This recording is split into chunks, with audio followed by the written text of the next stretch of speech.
আনাস আর সলেক ঢুলে ঢুলে ঘুম পাড়াইতেছে। আনাস ঘুমাইসে গেছে, তারপরে ঘরের দরজা বন্ধ করে দিল।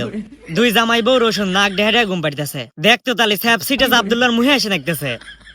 গাজর খেতানি আর সালপালকার গায়ের উপর দিয়ে দিল। খুব শীত পড়ছে তো, মেলা রাইত হয়ে গেছে, এখন আমিও ঘুমাইসে পড়ি। আনার সেমেটা হচ্ছে আব্দুল্লাহর সল চুরি হইবে। নে নে নে সল নিয়ে যাইরে দৌড়। আনার সেমেট উপর থেকে কাটা চামচ ফালা দিছে। আলু জেলখানার ভিতরে আটকে গেছে রে। শয়তান তোর আমাকে ছেড়ে দে। তোকে ছেড়ে দেবের নাকি তো নিয়েছি। আমরা হচ্ছে ভুট্টার খই খামু। দুই আলু ভুট্টা খই বাঙ্গানে মেশিনের ভিতরে তুলে দিছে। এল্লা পরে মেশিনের ভিতর থেকে খই বারাবার আসতেছে।